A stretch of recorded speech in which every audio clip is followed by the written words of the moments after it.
is my place, and I am welcome.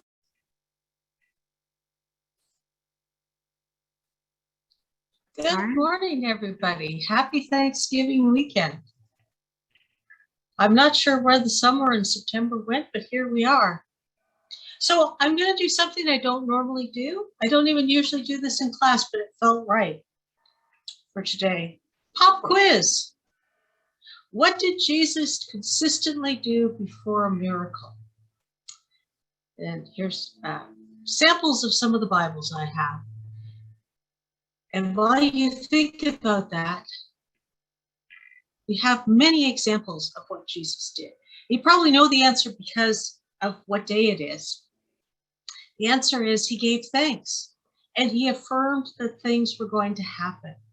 And so when you go back and look through the Gospels and see all of the times that Jesus did something that we consider to be miraculous, whether it's healing someone or raising the dead or a prosperity demonstration, all of these things started usually with the phrase, Father, I thank thee that you hearest me.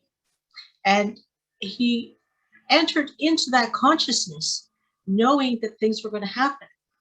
And so for us, the question is, how do we also get into that attitude where we can be confident that things are going to happen for our good, however that looks? I don't always know what that's going to look like.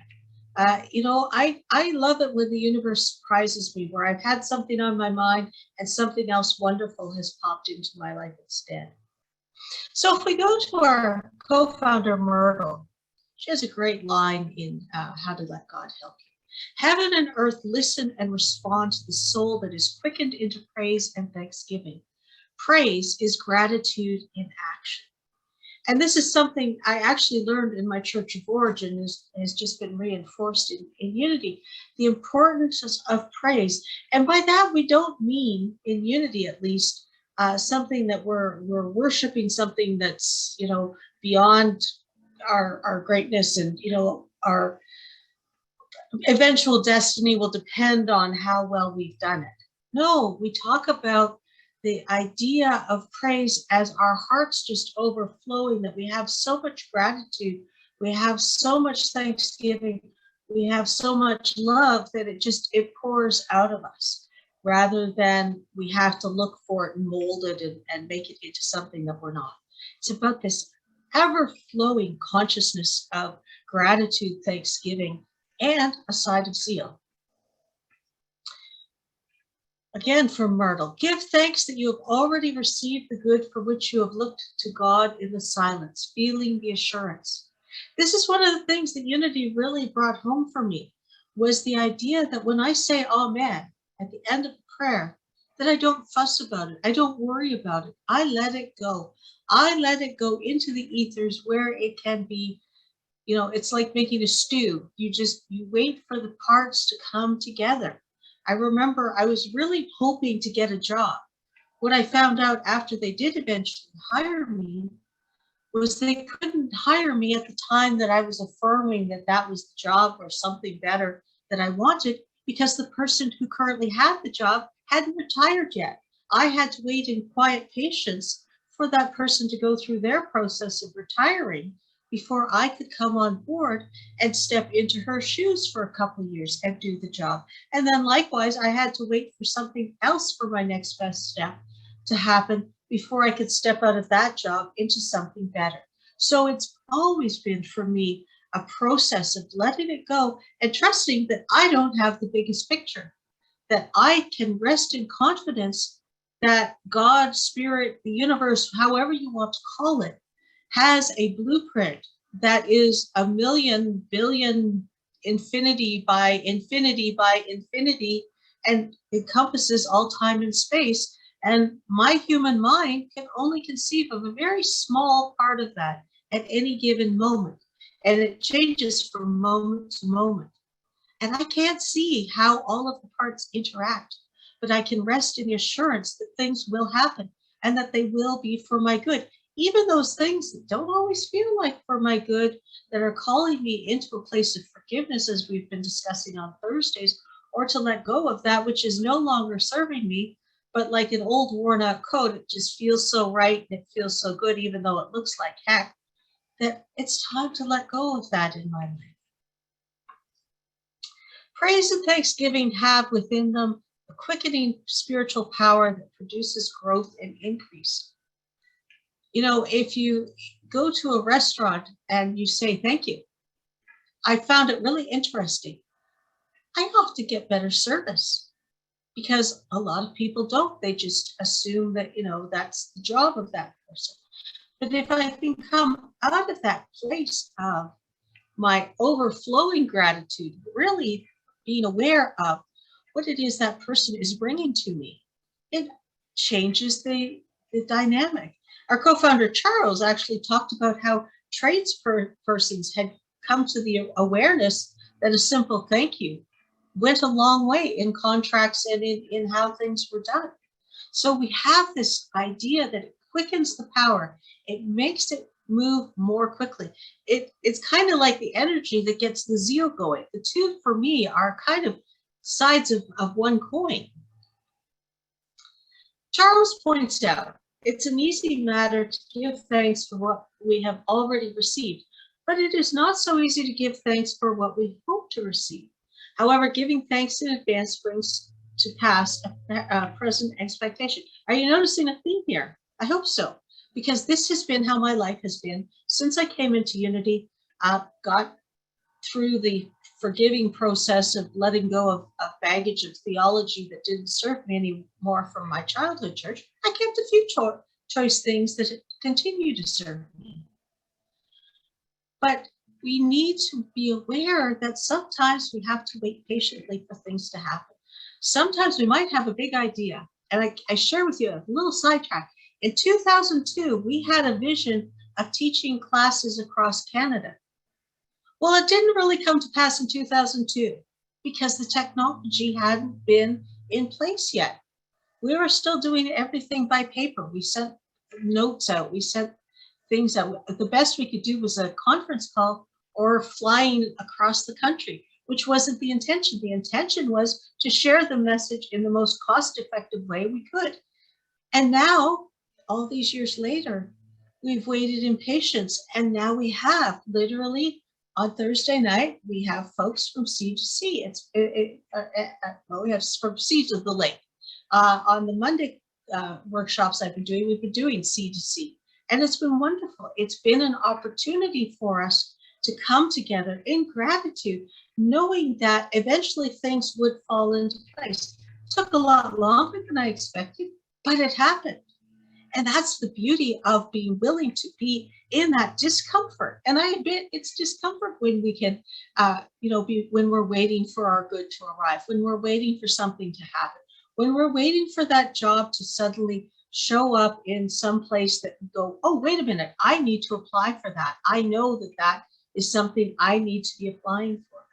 Or we have a conversation with someone, and at the end of it, we go, oh, that just gave me an answer to a question or to a prayer.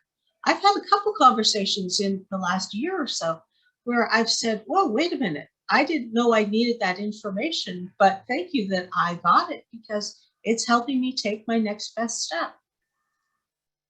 So let's just pause from gratitude and thanksgiving for a moment and just talk about Zeal. This is the month for Zeal. The color is orange, which I find so totally appropriate, given that we had Orange Shirt Day, Truth and Reconciliation Honoring Day, the day before we started October. And of course, with Halloween, there's lots of orange around. So we have this consciousness of the orange. Our Zeal is contained in the medulla oblongata, which is back here. And what I have learned for myself in my years in Unity is if I start getting a headache right at the back here, it means I need to stop and refocus because my zeal is out of alignment, that I am either trying to push through something that I am not supposed to be pushing through and I need to stop, or I am not pushing enough. I am requiring the physical push rather than allowing my spiritual faculty to assist me, to act as a rocket booster. If you've watched the spaceships of all generations go up, they're usually 2 stages. The first stage gets you out of the gravity pull, and the second stage gets you into orbit. So Zeal is like that first stage. It gets us out of that initial inertia that we exist in and gets us pushing into whatever it needs. And it has the benefit that it can push us both physically and spiritually. Zeal really activates all of the other powers. That's its purpose. So it radiates the energy to accomplish our good. Now, if you don't like the word zeal, because let's face it, there's a lot of people using that word a lot right now, especially around zealousness. So if you prefer, you can call it joy, you can call it enthusiasm, and that's where we want to be. We want to be in a place where our gratitude comes out of our joy, out of our enthusiasm, not out of, because Emily Post once wrote a book that said that we have to say thank you in all of these circumstances. I remember I went to visit a great aunt since passed. She had dementia, and she looked up at me and she said, "I hear you don't write thank you notes anymore." That was her greeting to me. And I kind of went, what? And somewhere there had been a time I had forgotten, and that came up for her. That was her association with me. So it's not about doing it because society says you have to. We want our gratitude to come out of, as I've said, out of that overflow, out of that, we're just so happy, so joyous, so enthusiastic that we can't contain ourselves, that we are like that child jumping around. A great example, back to Charles.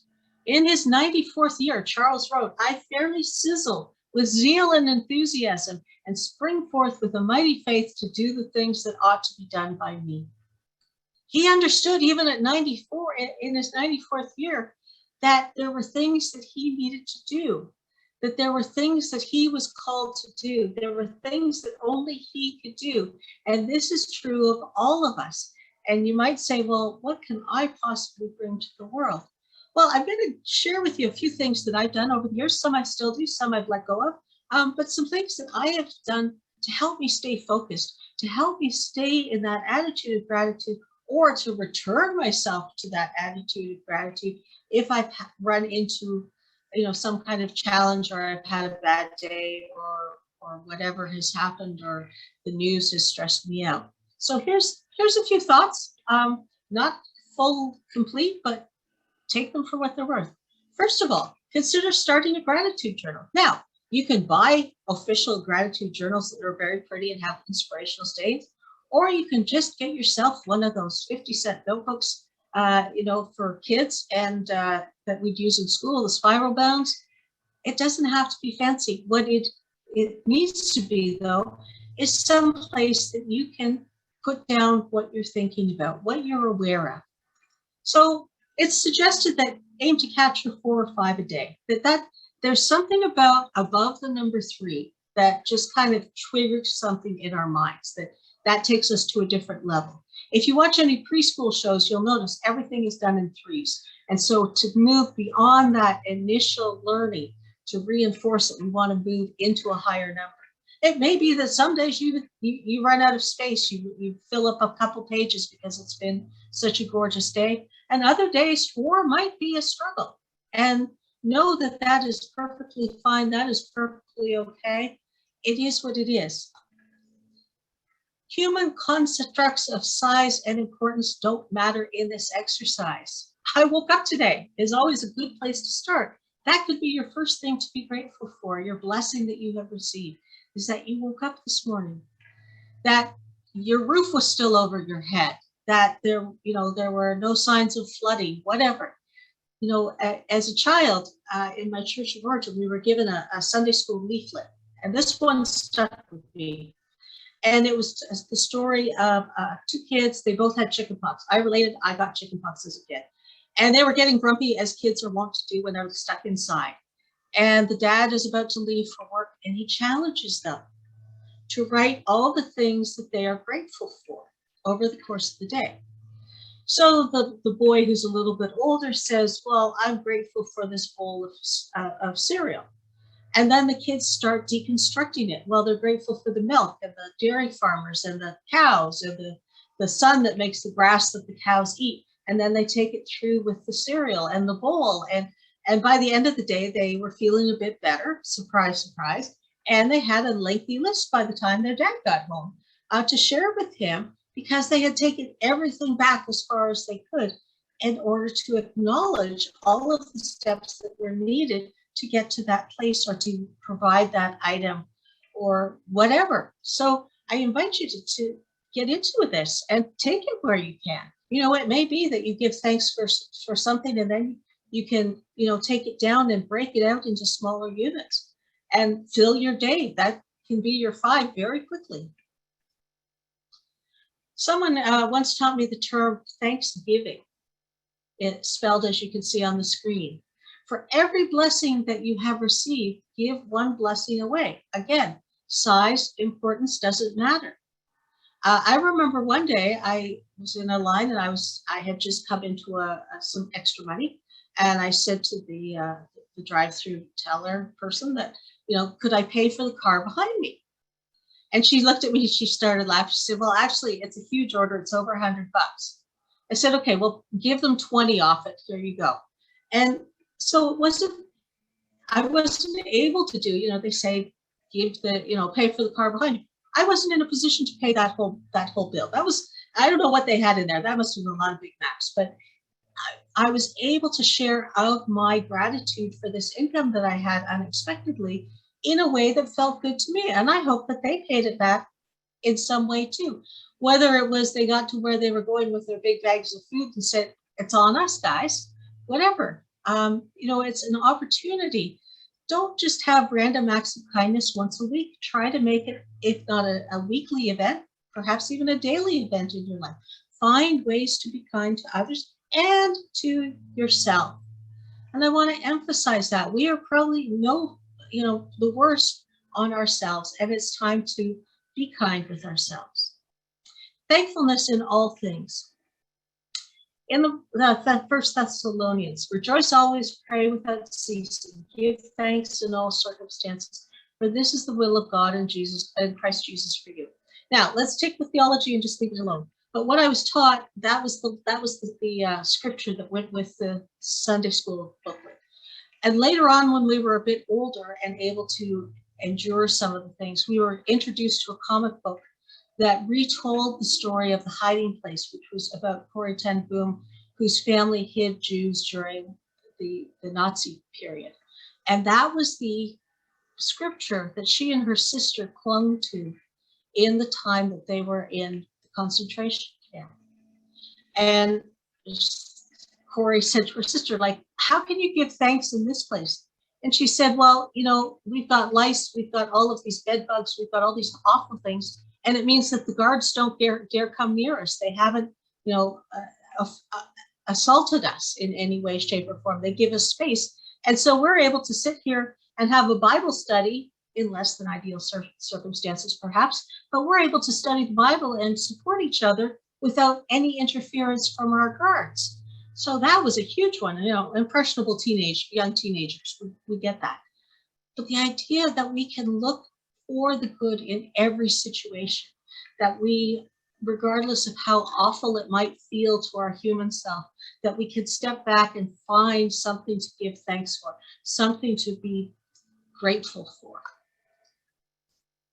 So if something happens, see if you can find 5 things immediately to just kind of get yourself out of that rut. You know, if you've had a minor fender bender, you know, is it fixable? Was anybody hurt? If the answers to those are no, then, you know, is it fixable? Yeah, it's not a big ding. It's just a little dent. I can live with it. Was anybody hurt? No, it's great. No one was hurt. We're all healthy. We're all safe. If, you know, a job suddenly ends, find something that you can give thanks about. Now, sometimes you can't give thanks right away. And I can speak from personal experience. When I left my job at the courthouse, it was under some duress. And it took me about a year until I realized I now have all the time I need to do what I want to do in Unity. I now have time to teach. I now have time to do this Zoom stuff at a level I never dreamed possible. So it took me a while before I got my 5 things. I do have my 5 things now. I actually have more than 5, no surprise. But to find that, to change your sight from, oh, ain't it awful, to, wow, I am so grateful. And if you have a gratitude journal, remember to add those things at the end of the day or whenever you get back to your journal, to include them so that when you go back and look over your journal, you can see how you have been, in that flow of blessings and zeal and enthusiasm and joy and thanksgiving. If you have a to-do list, make it a thankful that I get to-do list. And be creative in listing your tasks or chores so that it can be challenged, that it's not so challenging or unpleasant. If taking out the garbage is a problem, you could write it as releasing that which does not serve me anymore in the kitchen. And that can be a much more pleasant way of saying things. Finally, with Myrtle, God gives freely. It is for us to keep the receiving channels open. And in my experience, there is nothing that is greater than enthusiastic gratitude or zealous gratitude. That gratitude with a side of zeal to keep that channel open, to make me aware of those moments where I might just walk by blindly with something staring me in the face. So finally, I'll conclude with my wonder for the week. Pause at some point each day and ask, what am I grateful for in this moment? And notice what thoughts, feelings, or beliefs emerge. No judgment, just observing. Is there a space for zeal to be welcomed into your life? And now I believe we have a song for our meditation.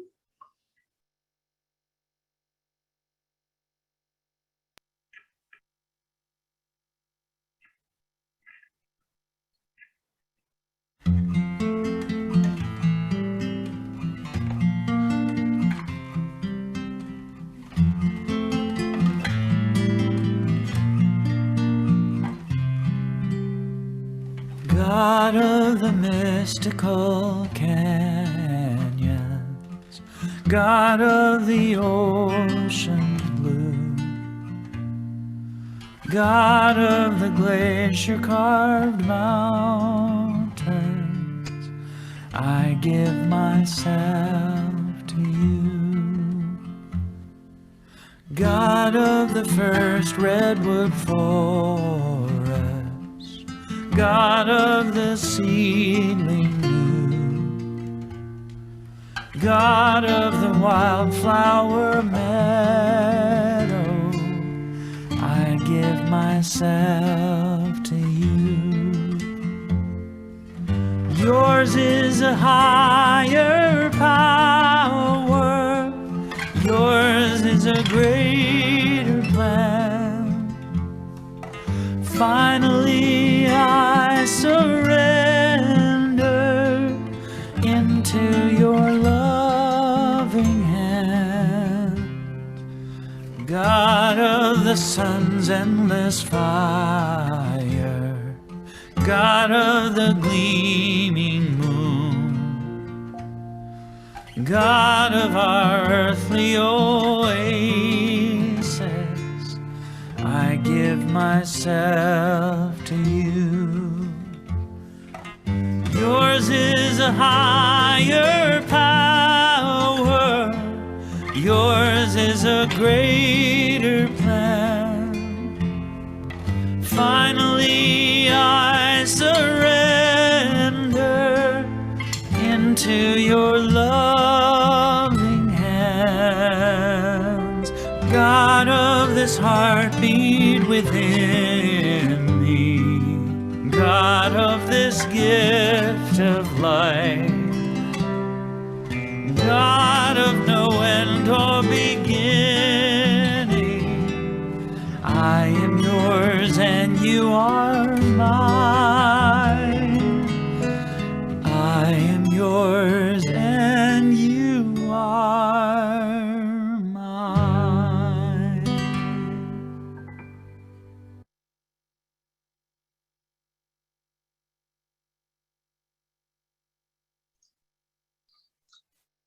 And now as we move into our time of prayer and meditation, I invite you to get comfortable. You need to wiggle a little bit, go ahead.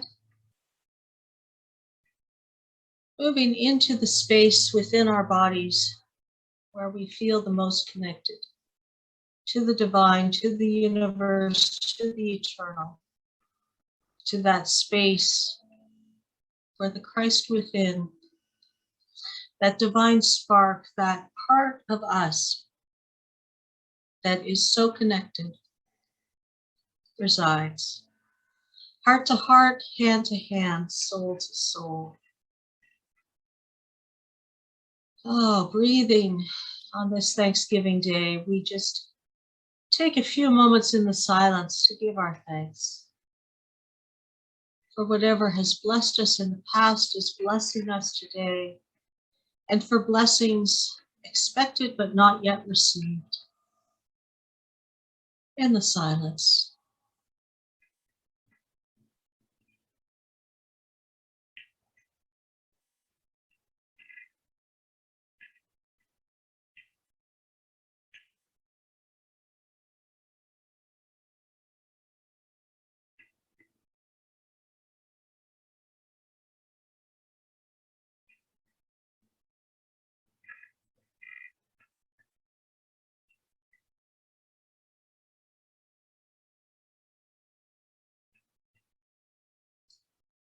And in this consciousness of gratitude, of thanksgiving, of awareness of all that is in our lives,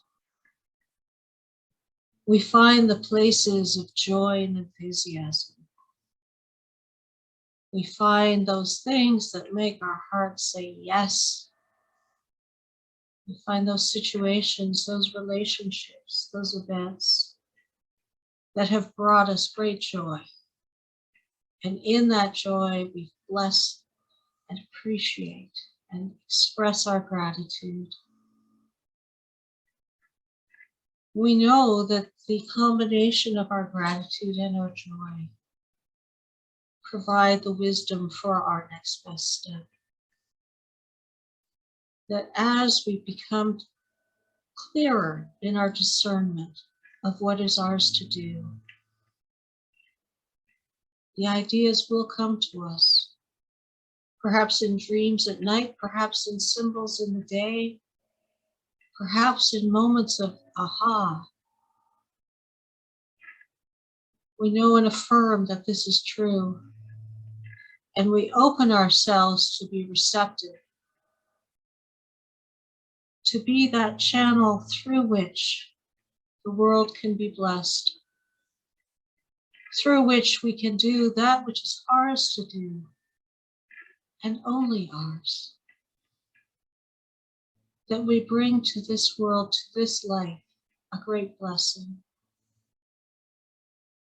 Like the lighthouse on a hill, we do not search for what needs to be done, but we allow it to flow through us and as us. And in this consciousness, we hold in light and love our planet. Anyone on a prayer list or in our hearts in prayer, knowing that we are one, that as this world goes through great challenges and opportunities for new awareness, that we can help by being the thing that we want to see, being the love we want to see, being the prosperity consciousness we want to be, being the peace that we want to be in this world.